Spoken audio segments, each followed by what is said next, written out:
लोकाभिरामं रणरङ्गधीरं राजीवनेत्रं रघुवंशनाथं कारुण्यरूपं करुणाकरन्तं श्रीरामचन्द्रं शरणं प्रपद्ये। मनोजवं मारुततुल्यवेगं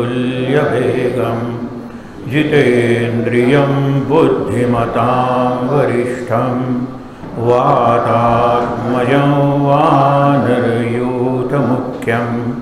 श्रीरामदूतं शरणं प्रपद्ये। शुकासारिखे पूर्णवैराग्यजाते वसिष्ठापरिज्ञानयोगेश्वराचे कविवाल्मीकासारिका मान्य ऐसा। नमस्कार माझा सद्गुरु रामदासा जयाचा जनी जयाने सदा वासनामात केला जयाच्या मुखी सर्वदा नाम कीर्ती। नमस्कार त्या ब्रह्मचैतन्यमूर्ती समाधी पाहता समाधान होते तनु कष्टवी त्यासी आनंद देते मनी भाविता कामना पूर्ण होती।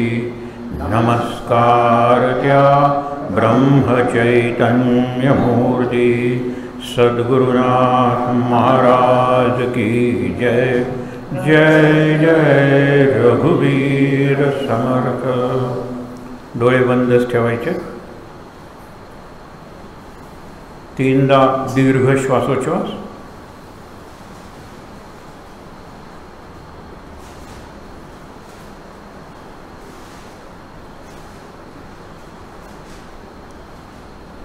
अगदी सावकाश डोळे उघडून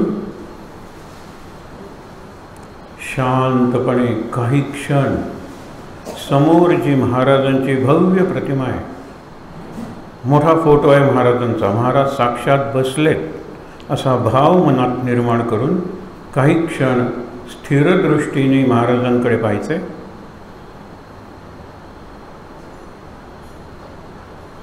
श्रीराम समर्थ श्रीराम। आपण आता शेवटी जो श्लोक म्हणला समाधी पाहता समाधान होते। उद्या महासमाधीचा दिवस आहे, कारण संतांची समाधी अनेक वेळेला लागते।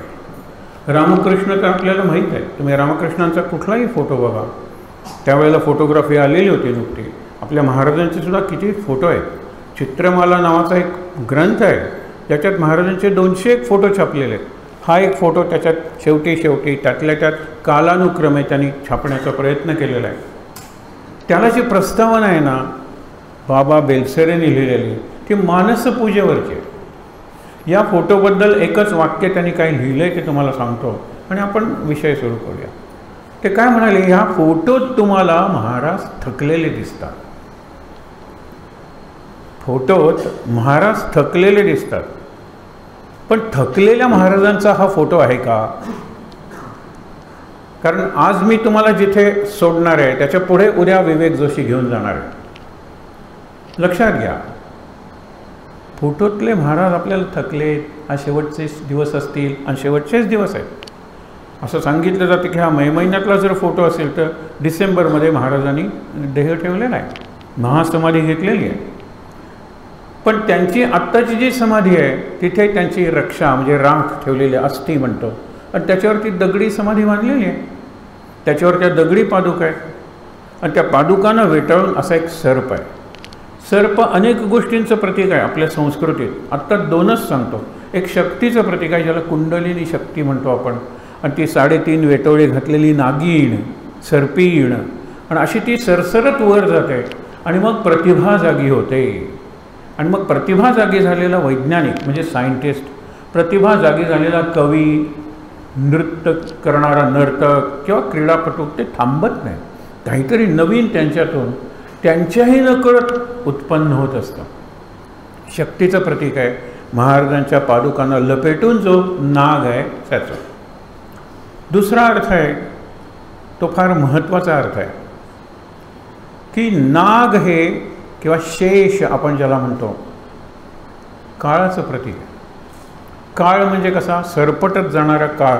आपल्या पायाखालून 2024 वर्ष कसं सरपटत गेलं आपल्याला कळलंही नाही. हा तो सरपंट आहे. इंग्लिशमधला सरपंट हा शब्द आहे. हा सरपटत जाणारा सर्प जो आहे त्या सर्पावरून सरपंट शब्द आलेला आहे. विचार करा तुम्ही. आणि पुढचं वर्ष सुरू झालं म्हणजे पाव शतक संपलं. परवा सुरू झालं शतक 21ावं आणि 1/4 ऑफ द सेंचुरी जो. आपण काळाचा विचार करत नाही, आपण जीवनाचा विचार करतो. म्हणजे जीवनातल्या सो कॉल्ड अचीवमेंट्स ज्याला आपण बायोडेटा म्हणतो. काय काय मिळवलं, इतका शिकलो, इथे नोकरी आहे, इतका पगार आहे, हे सगळं हे बाहेरचं आहे. आतलं काय आहे माझं, आणि आतलं तुमचं माझं सगळ्यांचं सारखं आहे. चरित्रकार संतांचा जन्मावा लागतो. उगीच चरित्र नाही, माहिती तुम्ही देऊ शकाल माहिती, पण चरित्र संत स्वतःचं आत्मचरित्र असं लिहित नाहीत. त्यांच्या वाङ्मयातून ते आत्मचरित्र शोधावं लागतं. उदाहरणार्थ, जगी धन्य तो दास सर्वोत्तमाचा, हे 10 श्लोक आहेत मनाच्या श्लोकात. हे रामदासांचं आत्मचरित्र आहे. कितीतरी नुपेक्षी कदा रामदासाभिमानी, रामदासांचा अभिमान किंवा जो रामाचा दास आहे त्याचा अभिमान न उपेक्षी, कधी उपेक्षा करत नाही.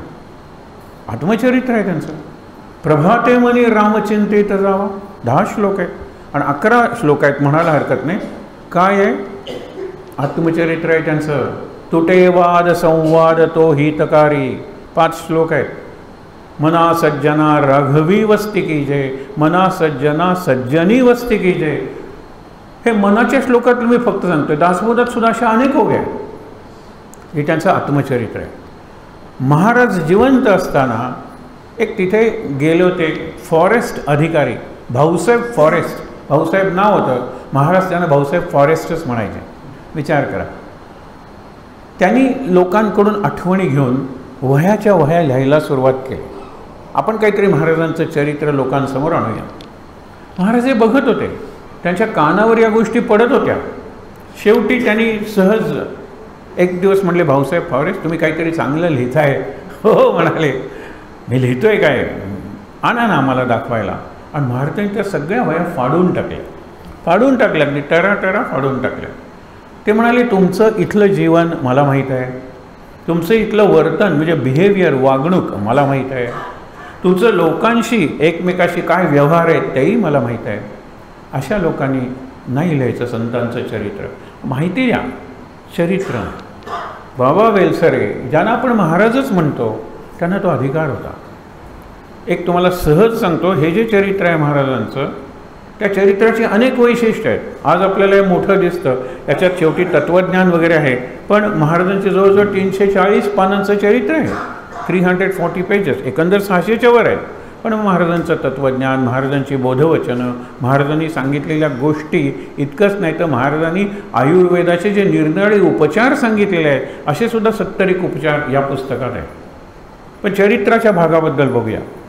हे लिहायला सुरुवात केली त्यावेळेला महाराजांना पाहिलेली, महाराजांच्या बरोबर गोंदवलेला राहिलेली, अगदी काही तर महाराजांच्या अंगखांद्यावर खेळलेली अशी बरीच मंडळी होते. कारण समजा 1950 पासून पुढे त्यांनी लिहायला सुरुवात केली असेल, 50-55, त्यावेळेला काय महाराजांना जाऊन किती 13 साली महाराज गेले 1913ला. म्हणजे त्यांना जाऊन 37 किंवा 40 वर्ष झाली असतील. कल्पना करा, 40 वर्ष. म्हणजे त्यावेळेला जी 20 वर्षाची मंडळी होती ती 60 वर्षाची असतील ना आता. त्यांना आठवणी विचारल्या आणि आठवणी कन्फर्म असंच घडलं का हे कुणाला विचारलं? महाराजांनाच विचारलं. ही गंमत आहे. महाराज ज्या वेळेला 1913 साली गेले त्यावेळेला एक उल्लेख उद्याच्या ह्याच्यात येणार आहे, मी जरा तो स्पष्ट करतो. कूर्तकोटी, डॉक्टर कूर्तकोटी म्हणून होते, पुढे ते शंकराचार्य झाले आणि त्यांना होऊ नका म्हणून सांगितलं होतं, तरी थोडीशी फजिती झाली. ते या चरित्रात नाही आहे, ते नंतर पण लक्षात ठेवा की त्यांना महाराजांनी काय सांगितलं की गोंधळाला राहून नामाचा प्रसार, रामाचा एकंदरीत चरित्राचा प्रसार तुम्ही करा. कारण संस्कृत, इंग्रजी, कानडी तर मातृभाषा होती, मराठी, इतक्या भाषांवर तुमचं आणि हिंदीसुद्धा प्रभुत्व आहे. हा सगळा भारतभर तुम्ही फिरा की तुमचं व्यक्तिमत्वच असं आहे. शंकराचार्यांचं व्यक्तिमत्व कसं असेल? तुम्हाला सगळे लोक मान देतील आणि आपलं काम होत राहील. आपलं काम काय? नाम. हे आपलं काम आहे. ते होही म्हणले नाहीत, नाही म्हणले नाहीत आणि नंतर ते निघून गेले. ज्या वेळेला महाराजांनी देह ठेवला त्यावेळेला ते नव्हते. कदाचित आपल्या गळ्यात पडेल हे काम असं त्यांना वाटलं असेल, कारण तसे नंतर उल्लेख आहेत म्हणून तुम्हाला म्हणतो, म्हणून ते आधीच निघून गेले. मग महाराजांनी थांबायला कोणाला सांगितलं? भाऊराव केतकर असेच आलेले होते निवृत्तीनंतर. भाऊसाहेब केतकर, महाराजांचा आणि त्यांचा संबंध काही फार नव्हता. एकदा बाजारात भेटले आणि म्हणाले की अरे तुम्ही ओव्हरसिअर आहात ना, इंजिनियर, गीतेचा 9वा अध्याय वाचत जा. हे आपल्याला सुद्धा असतं. असे जे चरित्रातले उल्लेख असतात ते आपल्याला सुद्धा असतात. गीतेचा 9वा अध्याय वाचत जा. त्यानंतर काही वर्षे गेली, परत ज्यावेळेला भाऊसाहेब भेटले, चालू आहे ना वाचन गीतेच्या 9व्या अध्यायाचं. आश्चर्य वाटलं त्यांना. आणि महाराज अक्षरशः लाखो लोकांना भेटले होते, कारण 3दा पायी भारताची यात्रा त्यांनी केलेली होती. त्यावेळेला त्यांना जी माणसं भेटली, काही इतके परिचित झाले की त्यांना ते आपण म्हणतो ना टोपण नावाने हाक मारायला लागले. किंवा रघुनाथ पंत जे झालेले होते रावसाहेब, त्यांना रघ्या म्हणून हाक मारत होते. असे प्रसंग घडले. आत्ताचा तो विषय नाही म्हणून मी वाढवत नाही, पण लक्षात ठेवा. त्या भाऊसाहेब केतकरांना काय सांगितलं की आता मी जाणार आहे, जवळजवळ शेवटचं जेवण म्हणता येईल असं त्यांनी भाऊसाहेबांच्या घरी घेतलं. या भाऊसाहेबांना विचारलं की तुम्ही इतकी वर्ष अक्षरी सावलीसारखे चुकीचं आहे, कारण सावली अंधारात नसते, हे दिवस रात्र होतात तुम्ही जवळजवळ शेवटची 9 वर्ष महाराजांच्या ह्याच्यात. महाराजांचं वैशिष्ट्य काय? त्यावेळेला म्हणाले मला एखादी वस्तू द्या, हे महाराजांनी एकदाही म्हणलं नाही. त्यांच्या तोंडूने शब्द आणले. तहान लागली तरी पाणी मागितलं नाही, गरमी होत असली तरी पंखा मागितला नाही. या चरित्रात खूप उल्लेख आहे, वाचलं असेल त्यांच्या लक्षात येईल. पैसे तर त्यांनी कोणाकडेच मागितले नाही. म्हणजे मला काही हवं हे इतकं आत नव्हतं की मला काही पाहिजे, मला काही द्या, असं महाराज कधीही म्हणले नाहीत. हे लक्षात ठेवा, हे वैशिष्ट्य आहे. त्यामुळे काय की ज्या वेळेला त्यांचा शेवट जवळ आला, महाराज त्यांच्या घरी गेले, शुक्रवारी वगैरे त्यांच्या घरी गेले आणि सोमवारी सकाळी पहाटे महाराजांनी देह ठेवला. त्यामुळे काय 2-3 दिवसच आले. मग नंतर महाराजांनी काय खाल्लं वगैरे त्याचा उल्लेख नाही आहे, पण इतका दमा झाला होता त्यांना, श्वास घेणं कठीण होतं, उठणं बसणं झोपणं वाकणं सगळं कठीण जात होतं त्यांचं. अशा वेळेला जे डॉक्टर होते नेहमीचे, डॉक्टर जोशी, त्यांनी काय केलं, त्यांनी त्यांचं हृदय तपासून पाहिलं. हृदय म्हणजे हृदयाचे ठोके वगैरे कसे आहेत. तर झालं होतं काय की हृदयाचे जे ठोके आहेत ते वाढले होते, मंद होत होते, अनियमित म्हणतात ना, इरेग्युलर, तसे हार्टबीट्स होते. हृदय वाढलेलं होतं त्यांचं. हे हृदय वाढलेलं होतं ते निदान आधी झालेलं होतं. त्याच्यावर महाराज गमतीने म्हटले होते, अहो साधू संतांचं हृदय वाढायचं नाही तर कोणाचं वाढणार, विशाल झालं पाहिजे हृदय म्हणाले. आपल्याकडे प्रत्येक जी गोष्ट आहे ना ती गोष्ट आपण with a sense of humour, विनोदी वृत्तीनं जर घेतली तर महाराज समजायला मदत होते. बाबांनी तर सांगितले, विनोद हा महाराजांच्या उपासनेचा प्रवचनांचा प्राण होता. तेच अंग आम्ही सुद्धा मिळवलेलं आहे. बाबा म्हणायचे विनोद म्हणजे जोक्स नाहीत, पीजे वगैरे आपण ज्याला म्हणतो फालतू जोक्स नाहीत, ह्युमर आहे तो. आणि ह्युमर म्हणजे पु ल देशपांडे वगैरे जे करायचे की त्यांच्या विनोदाला वरवर जरी हसलो तरी आत असं एक फिलॉसॉफिकल आत जीवनाचा विचार करायला लागणार आहे. तुम्हालाही मी एक वाक्य सांगतो. ते गेलो ते युरोपच्या प्रवासाला, त्याचं त्याने अपूर्वाई नावाचं पुस्तक लिहिलेलं आहे. अपूर्वाई म्हणजे लक्षात ठेवा, आपला पूर्वेकडचे देश आहेत आणि ते अपूर्वाई म्हणजे पश्चिमेकडचे देश. आणि अपूर्वाई वगैरे आपल्याला माहीतच आहे ना. अपूर्वाई शेवट काय त्या पुस्तकाचा त्यांनी फार चांगलं सांगितलं आहे, हे लक्षात ठेवा. 2 दिवस आधी तिकडून तार करून कळवलं, कारण त्यावेळेला मोबाईल वगैरे नव्हते. की तो आज भाकरी करून ठेव आणि ज्या दिवशी मी येईन त्या दिवशी आंबाड्याची भाजी कर. आंबाड्याच्या भाजीला जरा शिळीच भाकरी पाहिजे. महाराज म्हणाले मला शिळी भाकरी आवडते. महाराजांना शिळी भाकरी आवडायची. मग इतकं म्हणजे जवळजवळ आता म्हणाले मी मनाने पोचलोच होतो भारतात. 2 दिवस आधी सांगितलं होतं भाकरी करून ठेव कारण भाकरी शिळी झाली पाहिजे. आणि नंतर ते आंबाड्याची भाजी त्याच्याबरोबर फोडणीही पाहिजे ना. फोडणी ते असा गोल खड्डा करायचा आहे त्याच्यात ती फोडणी. अरे ते शास्त्र आहे आपण म्हणतो. तर ते सगळं मनाने मी भारतात पोचलो होतो. आलो भारतात. येताना बऱ्याच जणांसाठी बरंच काहीतरी आणलं होतं. म्हणून माझी जी कातडी बॅग होती, पूर्वी कातडी बॅग असायच्या, ती जड झाली होती. पण इकडे हमाल मिळतात तिकडे मिळत नाहीत. म्हणून गाड्यांना मला बॅग्सना चाकं आली. अगदी एखाद्या कुत्र्यासारखी आपल्या मागून बॅग सरळ नेता येते कारण त्यांची ती गरज आहे लक्षात ठेवा. तर त्यावेळेला काय झालं म्हणाले सदू हमालाने माझी बॅग उचलली आणि नंतर टॅक्सीकडे आल्यानंतर ती एवढ्या जोरात माझी कातडी बॅग आपटली की तिची आतडी बाहेर निघाली. हे पुलंचा विनोद आहे. हां, त्याच्यानंतरचं त्यांचं वाक्य आहे ना, हे सेन्स ऑफ ह्युमर आहे. हा ह्युमर आपल्याला आला पाहिजे. ते म्हणाले ज्या वेळेला माझी कातडी बॅग आपटली, द्राक्षाच्या संस्कृतीतून रुद्राक्षाच्या संस्कृतीत आलेलो आहे. द्राक्षा म्हणजे दारू, हे उपभोग घेणाऱ्यांची, आणि रुद्राक्ष म्हणजे काय कोरडे, त्याच्यात रस नाही आहे. असं हे गंमत ऐक अनेक गोष्टी तुम्हाला सांगता येतील. महाराजांचे विनोद म्हणून एक प्रवचनच आहे बाबांचं. त्याच्यात त्याने एक उदाहरण दिलेलं आहे की 2 जण बिड्यावड्यात बसले होते. खरं जेवायची वेळ झाली होती. अगदी वदनी कवळ घेता श्लोक म्हणण्याची वेळ आली होती. त्यावेळेला ते म्हणाले हे 2 जण दिसत नाही आहेत, थांबा मीच त्यांना बोलवून आणतो. महाराज येत आहेत म्हटल्यानंतर येतील अशी कल्पना नव्हती. वदनी कवळ सुरू झाल्यानंतर या वदनातून बिडी फेकायची आणि कवळ घ्यायला जायचं, हा त्यांचा विचार होता. हे लक्षात ठेवा. महाराज एकदम आले म्हणल्यानंतर त्यांना बिडी विझवता येईना, आतला दूर पोगता येईना, का असे बसले. महाराज म्हणाले काय हल्ली घरं बांधतात, दूर जायला जागासुद्धा ठेवत नाही, या जेवायला म्हणाले, या जेवायला. अशा कितीतरी गोष्टी आपल्याला सांगता येतील. आज तो विषय नाही आहे. तर लक्षात ठेवा की ज्या वेळेला त्यांनी सांगितलं की मला भूक लागलेली आहे, मला तुम्ही तो मऊ भात करताना, हो मला तो मऊ भात द्या आणि थोडंसं पिठलं, घट्ट पिठलं तव्यावर तुम्ही करा.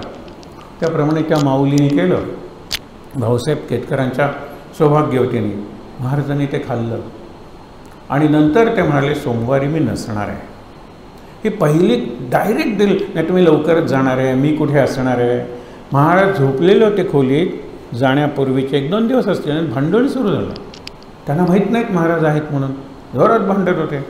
महाराज बाहेर आले म्हणाले काय म्हणते. महाराज तुम्ही नसलात ना म्हणजे असं होतं, तुम्ही आहात हे आम्हाला कळलंच तर आम्ही आत्ता तरी भांडलो नसतो, पण तुम्ही नसलात म्हणजे असं होतं. मी कुठे असणार आहे म्हणाले उद्या, मी कुठे असणार आहे. आता जो तुम्हाला भाकरी आणि भाजी मिळेल तेवढंच का, भात निघाला पुढे. त्यावेळेला भात लक्झरी होती. भात आज आपल्याला सगळीकडे मिळतो, शीत आपण ज्याला म्हणतो ते लक्झरी होती. आणि पांढरा भात तर बघायलाच मिळत नव्हता. आता तांबडा भात बघायला मिळत नाही, ब्राऊन राईस ज्याला म्हणतो ते मिळत नाही. गंमत बघा. तर ते म्हणाले की आता भात निघाला पुढे, जी काही भाकरी भाजी मिळेल ना राहून आनंदात राहा, रामाचं नाव घेईल. महाराज असं सगळ्यांना सांगत होते, कल्पना देत होते. तरीसुद्धा लोकांना वाटत नव्हतं की महाराज इतक्या लवकर जातील. जोशी जे डॉक्टर होते त्यांनासुद्धा वाटत नव्हतं की महाराज इतक्या लवकर जातील. महाराजांचे थोडे दिवस उरलेले आहेत हे बरोबर आहे, पण इतक्या लवकर जातील 1-2 दिवसात हे त्यांनाही कळलं नाही. आणि ज्यावेळेला त्यांना बोलवून आणलं त्यावेळेला ते म्हणाले प्राणज्योत मालवलेली आहे, महाराज आपल्यातून निघून गेलेले आहेत, ते उद्या आपण वाचणार आहोत. आज मी काय वाचणार आहे. दत्त जयंतीपासून एका अर्थाने नवरात्र सुरू होतं. नवरात्र जयंतीच्या आधीचे 9 दिवस महापुरुषाचे, संतांचे, किंवा त्यांनी महासमाधी घेतली त्याच्या आधीचे 9 दिवस. जयंती आपण नंतर करायला लागलो. लक्षात पहिल्यांदा पुण्यतिथी करतो. उद्या हा विचार असेल, जयंती साजरी नंतर करतो. जन्माच्या वेळेला कोणाला माहिती आहे हा पुढे मोठा होणार आहे सांगा बरं. पण देवांची आपण जयंती साजरी करतो, पुण्यतिथी साजरी करत नाही. राम आणि कृष्णाने ज्यावेळेला देह ठेवला त्या तिथी ग्रंथात लिहिलेल्या आहेत की हो, पण आपण कृष्ण जन्माष्टमी साजरी करतो, राम जयंती त्याची रामनवमी साजरी करतो, त्यांच्या पुण्यतिथी कुठे साजरा करतो? विचार करण्यासारखी गोष्ट आहे. आज विचार करूया, उद्या हा विचार पुढे नेऊया. तर दत्त जयंती शेवटची, याच्या आधी एक शेवटची गुरुपौर्णिमा म्हणून उल्लेख आहे. आता ही शेवटची म्हणजे महाराज गेल्यानंतर लिहिलं ना. ज्यावेळेला बाबा हे लिहित होते त्यावेळेला आत्ता तुम्हाला सांगितलं की महाराजांना प्रत्येक प्रसंग वाचून दाखवला आणि हा बरोबर असेल, तुम्हाला मान्य असेल तरच मी स्वीकारतो, नाहीतर नाही. ते म्हणाले 3 प्रकारचे माझे जे लेखन होतं प्रसंग महाराजांनी काट करायला सांगितले किंवा थोडेसे जरा अंडर एस्टिमेट तुम्ही खूपच केले, मला थोडंसं लो की म्हणतात ना, तर लो प्रोफाईल अशी माझी करा. पहिल्यांदा ज्या संतांची अप्रत्यक्षपणे सुद्धा निंदा होती काढून टाका. ज्या प्रसंगात महाराजांची अप्रत्यक्ष सुद्धा स्तुती होती काढून टाका म्हणाले. स्वतःची स्तुती नको आणि दुसऱ्याची निंदा नकोच नको, हे सगळे प्रसंग काढून टाका. आणि हा प्रसंग आहे, हा ठेवायचा असेल ना तरी सुद्धा अशा शब्दात लिहू नका, एवढा मोठा नाही, लोकांना चमत्कार वाटेल असं लिहू नका. हे कोण सांगत होते? महाराज सांगत होते. महाराज तर देहात नव्हते, हे 1950 नंतरची गोष्ट आणि हे 1913 साली महाराजांनी देह ठेवलेला आहे. इथे एक गोष्ट समजून घेणं आज आवश्यक आहे. महाराज काय म्हणाले भाऊसाहेबांना की तुम्ही 12 वर्षे इथे राहा, मी गेल्यानंतर 12 वर्षांनी मी पुन्हा प्रकट होणार आहे, मी पुन्हा अवतार घेणार आहे आणि त्यावेळेचे शत्रू सूक्ष्म असतील म्हणून मी सूक्ष्म अवतार घेणार आहे. हे आकाशवाणी आहे एका अर्थाने. जसा 8वा अवतार तुला मारेल, 8वा गर्भ, हां, तसं महाराज म्हणत होते मी येणार आहे 12 वर्षांनी, सूक्ष्म रूपात येणार आहे, कारण शत्रू सूक्ष्म असणार आहे. ह्याच्यात महाराजांना काय काय सुचवायचं होतं. 2013 डिसेंबरला महाराज गेले, त्याच्या आधी 2 महिने ते सतत विचारत होते. केसरी पेपर यायचा आठवड्यातून 2दा, कधी 3दा. कुठे युद्ध सुरू झाले का बघा, कुठे युद्धाची छाया नव्हती.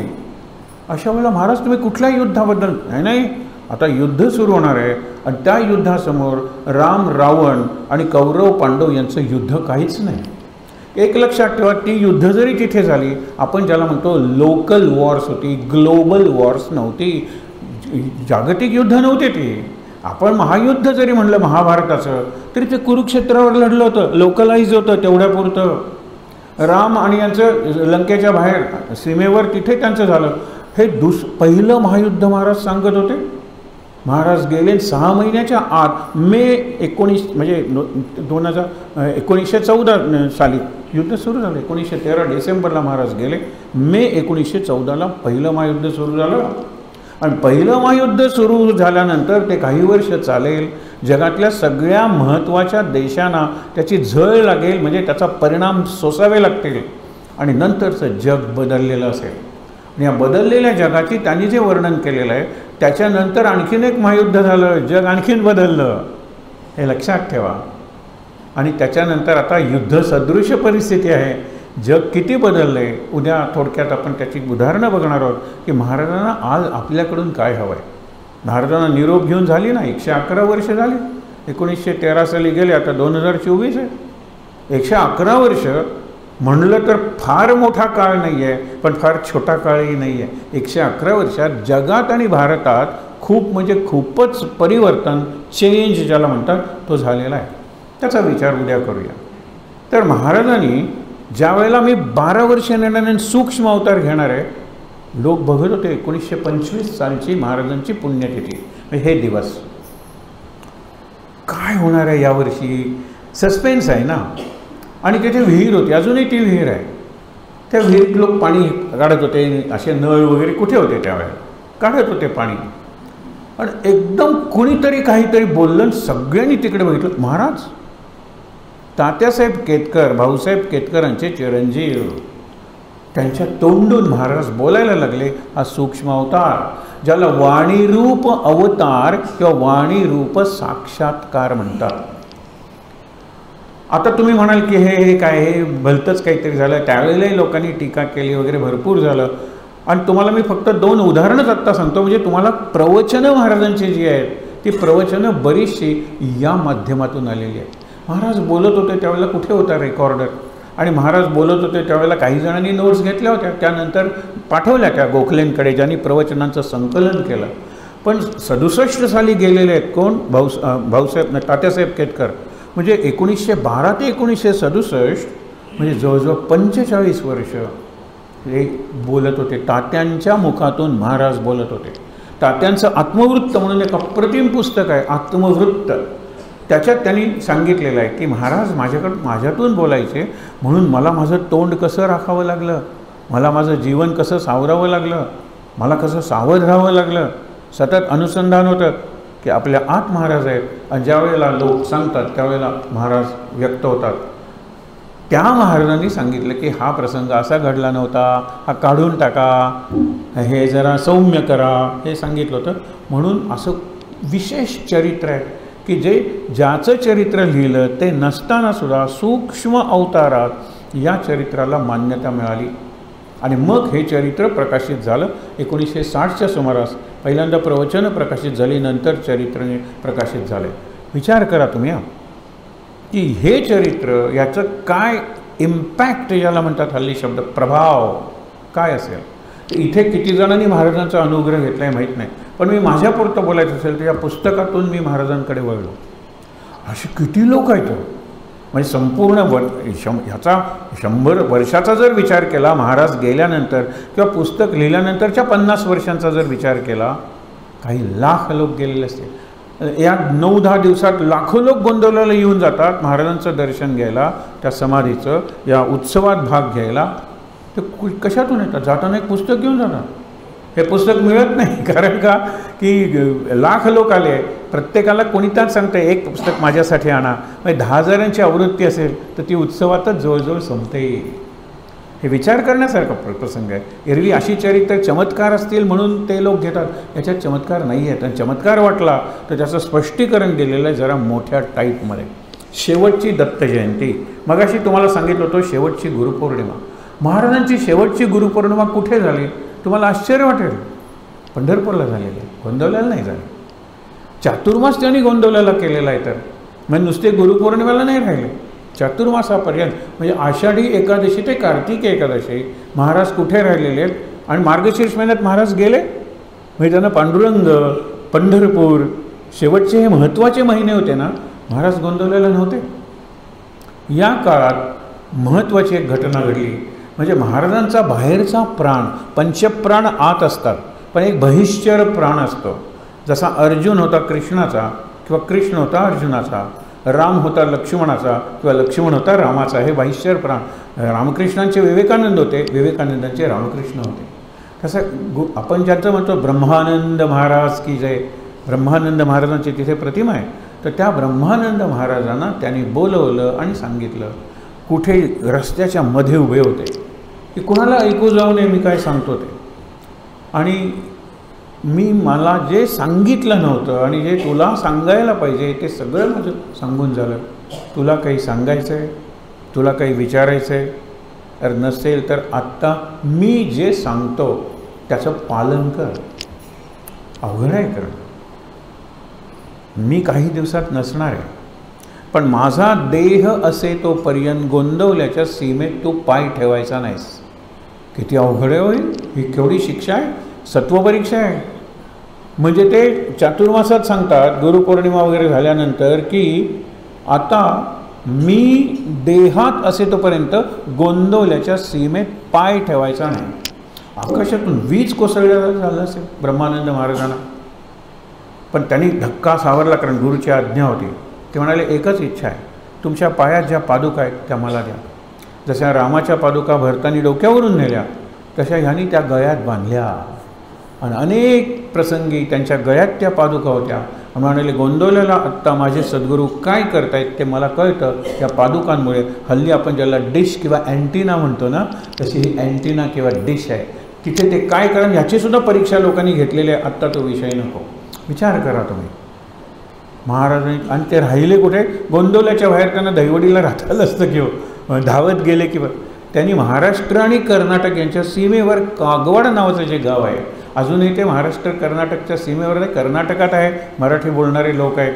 तिथे विशेषतः नवबाग म्हणून जो भाग आहे जिथे ब्रह्मानंद महाराजांची समाधी आहे, उरलेली 5 वर्ष 1918 साली ब्रह्मानंद महाराज गेले, त्यानंतर 2 महिन्यांनी ज्या आपण आईसाहेब म्हणतो त्यांचीही प्रतिमा तिथे आहे. महाराजांची दुसरी अंध पत्नी, आंधळी, महाराजांनी निवडलं होतं तिला.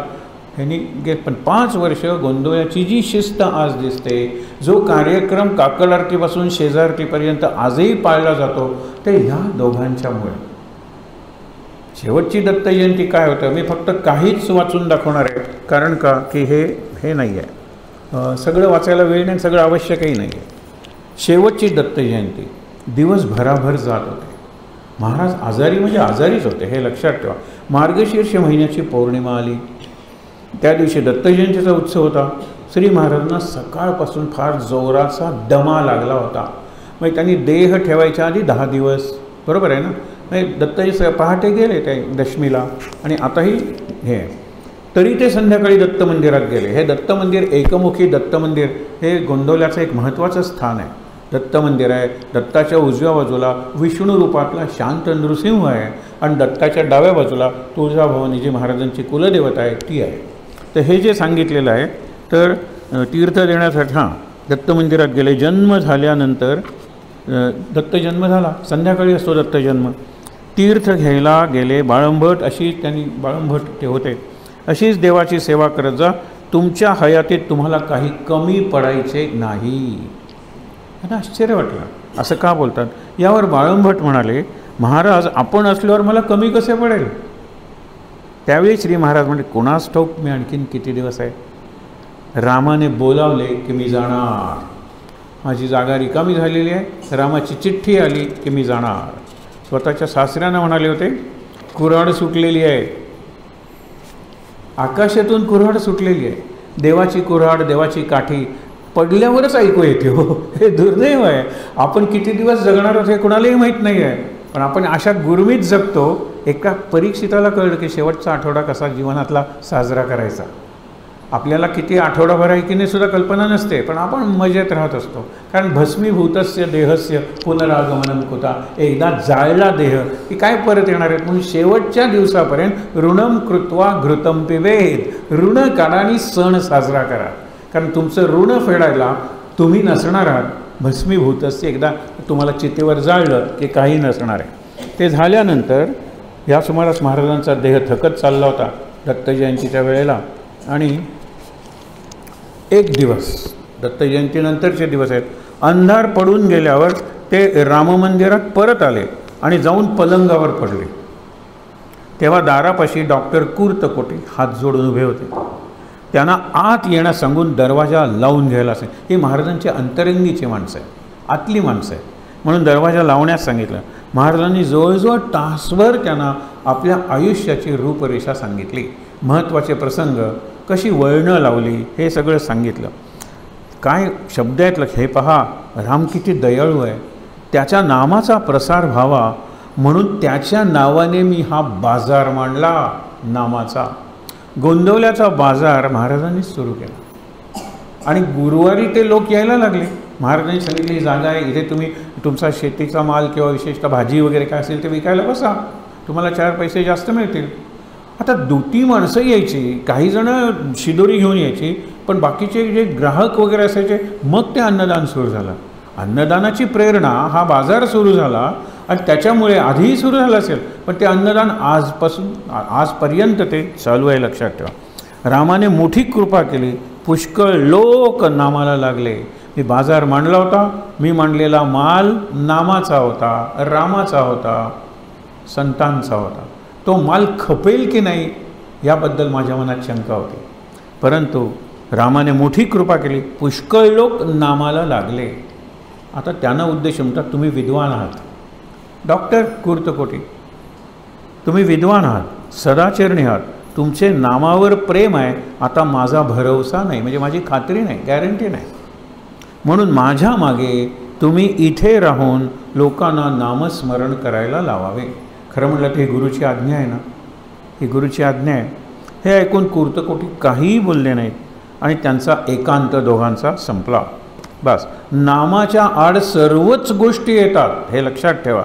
आपण स्वतः देखील त्याच्या आड येतो आणि ही जी आडकाठी आहे ना, स्वतःची आडकाठी, ती जगातली कोणतीही व्यक्ती किंवा शक्ती काढू शकत नाही. मीच ठरवलं नाही जमत, मला काय करायचं यावंसं वाटतं पण नाही, हे रडगाणच असेल नाही, स्वतः निर्माण केलेली आडकाठी आहे नामातली.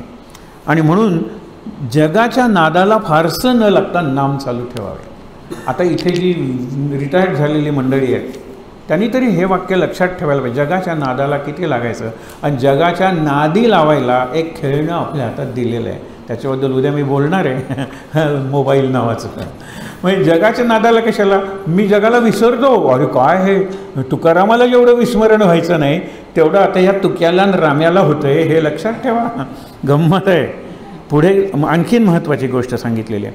बुधवार आला 17 डिसेंबर, महाराज 22 डिसेंबरला गेले. 22 डिसेंबर म्हणजे पहाटेच गेले, म्हणजे 4-5 दिवस उरलेले आहेत.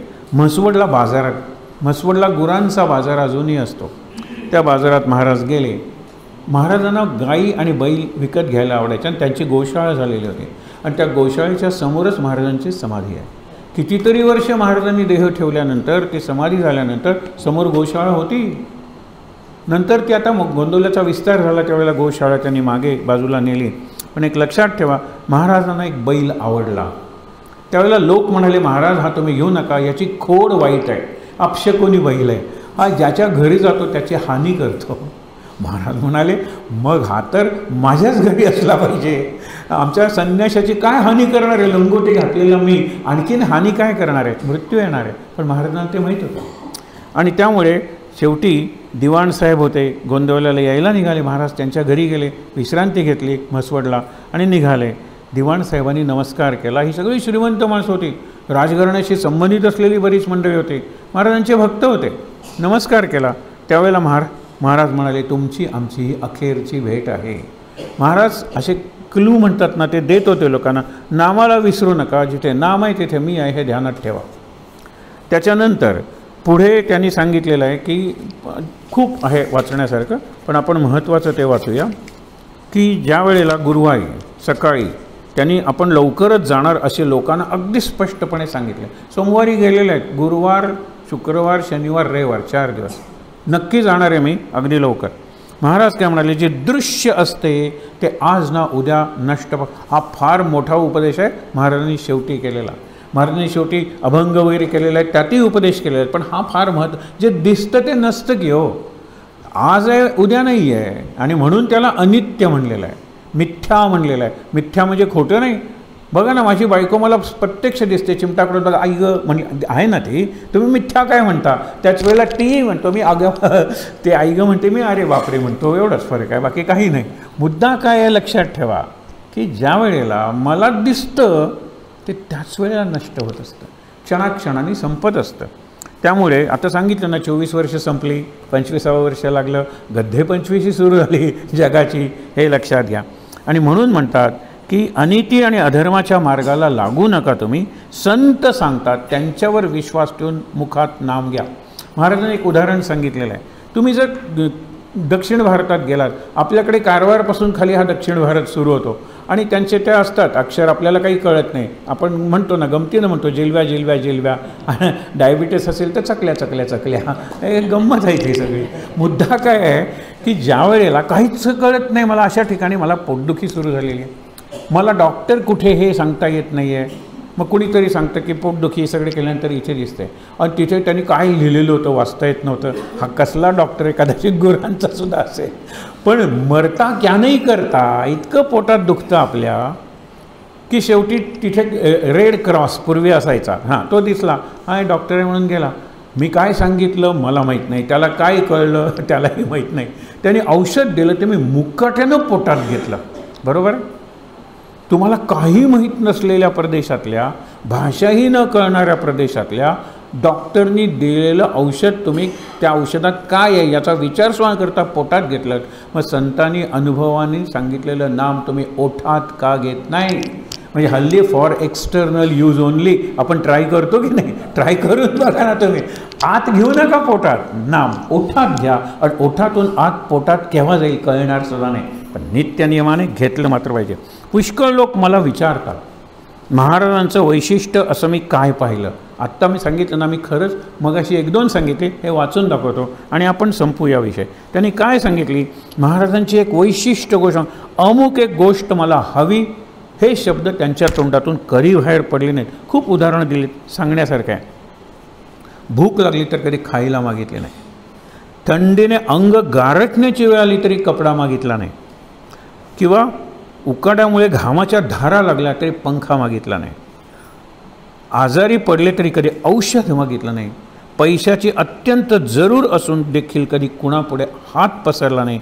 मला अमुक हवे हे वाक्यच महाराजांना येत नव्हते असं मला वाटतं. हे वाक्यच त्यांना माहीत नव्हतं, या वाक्याशी त्यांचा परिचयच झाला नव्हता. महाराजांना एकाने विचारलं, तुम्हाला काळजी वाटत नाही का?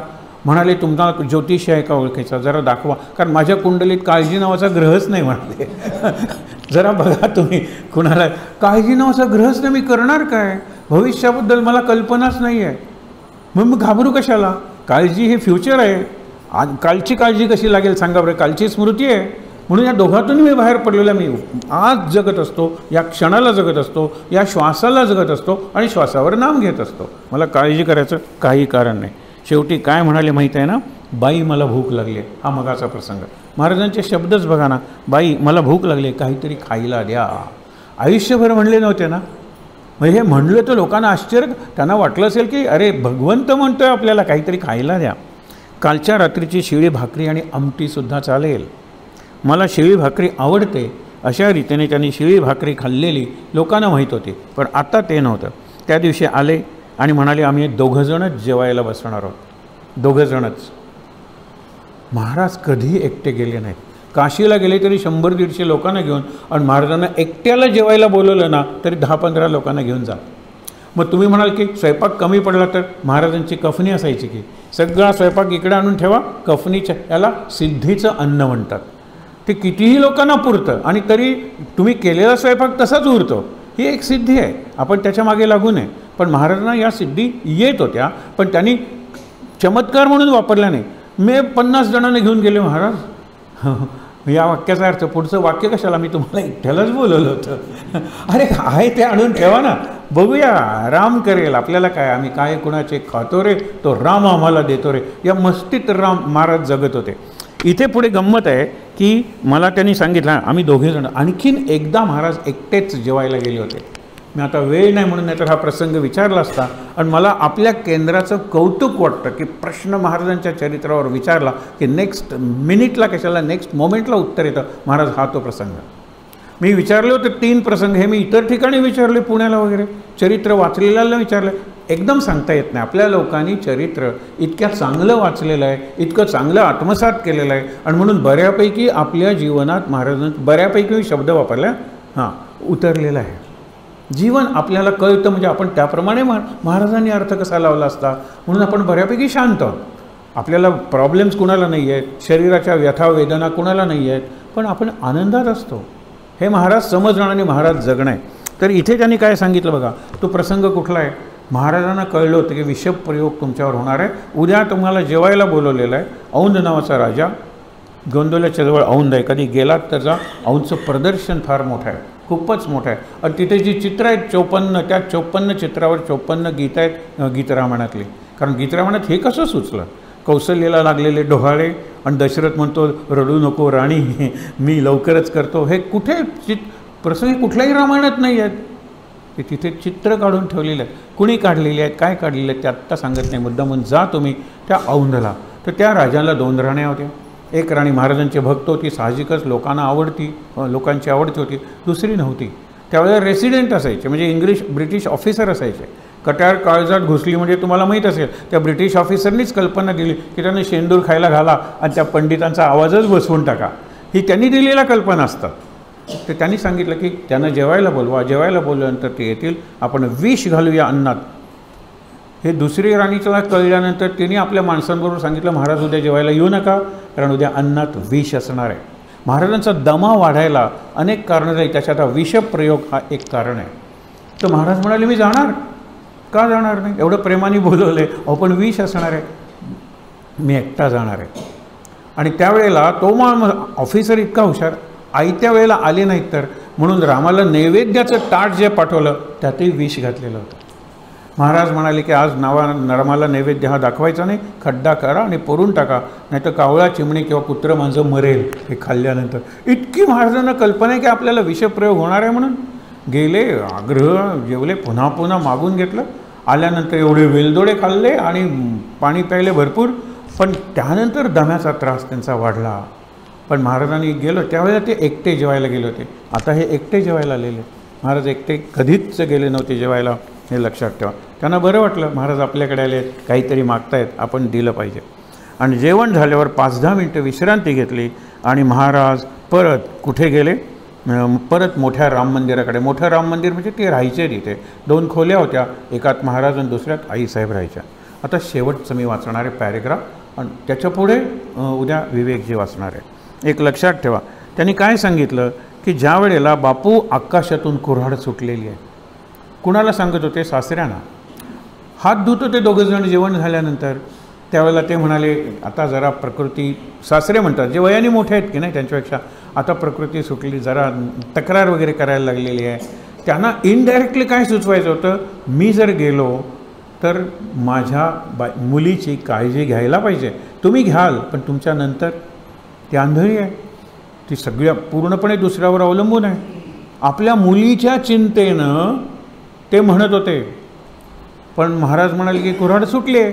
महाराज स्वतःच्या कुऱ्हाडीबद्दल बोलत होते. ते म्हणाले माझी एकच इच्छा आहे. सासरे म्हणतात माझी एकच इच्छा आहे, गोंदवल्याच्या मोठ्या रामासमोर आणि तुमच्या मांडीवर मला मरण येऊ दे. यासाठी अनेक जण गोंदवल्याला जाऊन राहायचे की रामासमोर आणि गुरुच्या मांडीवर मोक्षच की तो. ते म्हणाले तो योग नाही आहे.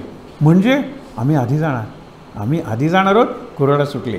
पण म्हणाले घाबरू नका, तुमची कुऱ्हाड सुटली आहे. प्रत्येकाची कुऱ्हाड सुटलेली आहे, आपल्याला दिसत नाही, हे लक्षात ठेवा.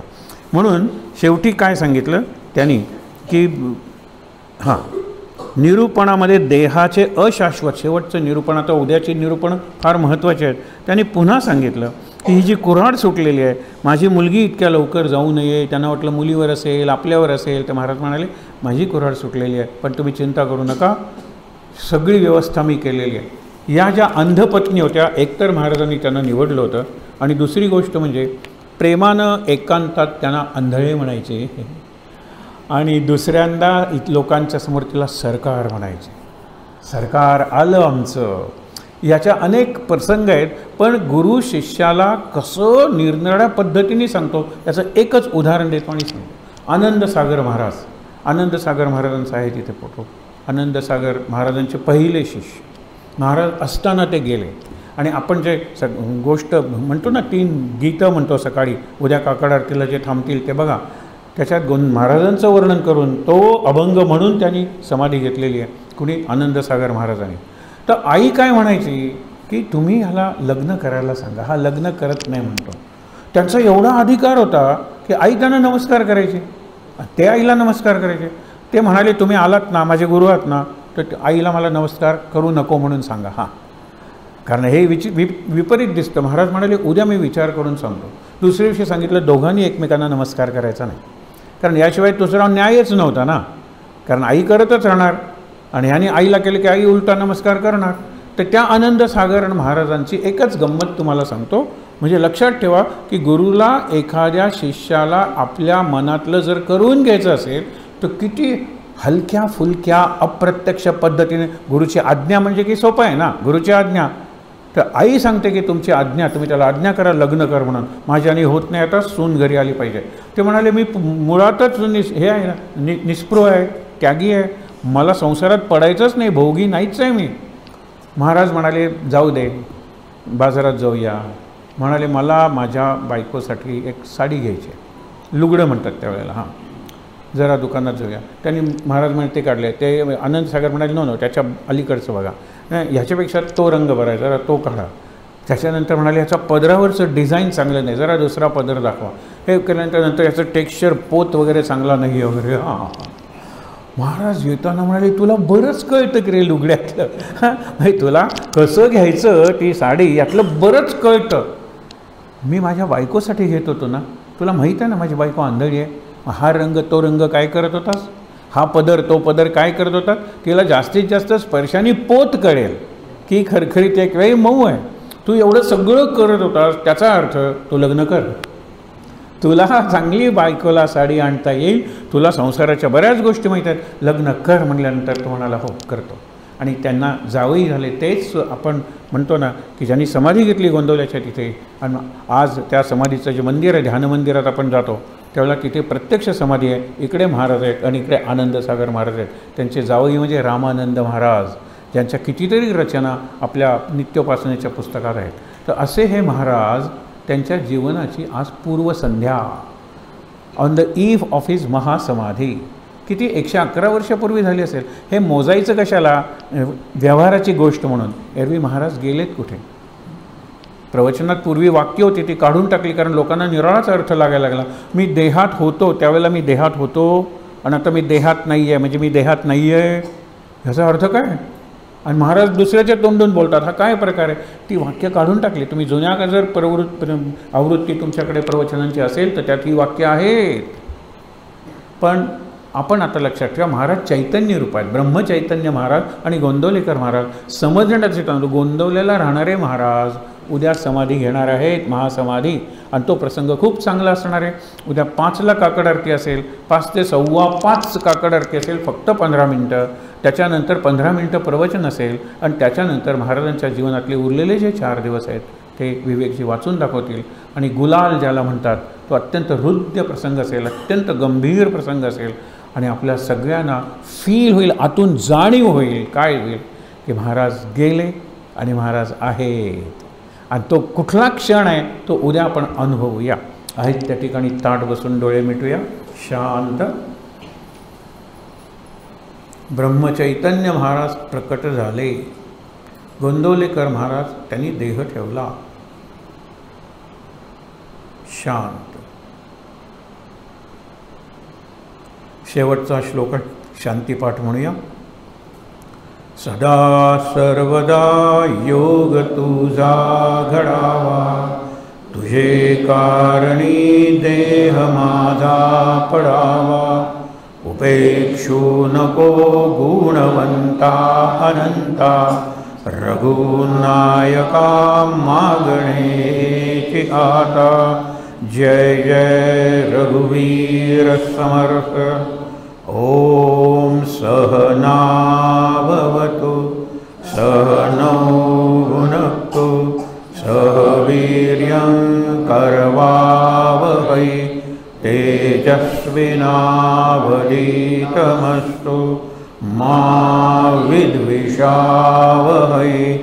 ओम शांति शांति शांति. 3दा दीर्घ श्वासोच्छ्वास, डोळे बंदच.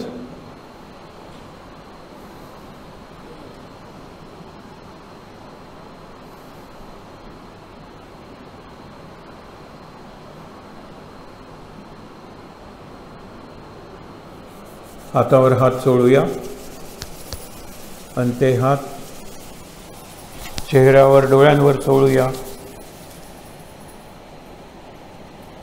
अगदी सावकाश डोळे उघडून शांतपणे महाराजांच्याकडे पाहूया. महाराजांचं दर्शन घेऊया आणि इथे जमलेल्या सर्वांना नमस्कार करूया. शांत आनंद महाराज महाराज महाराज.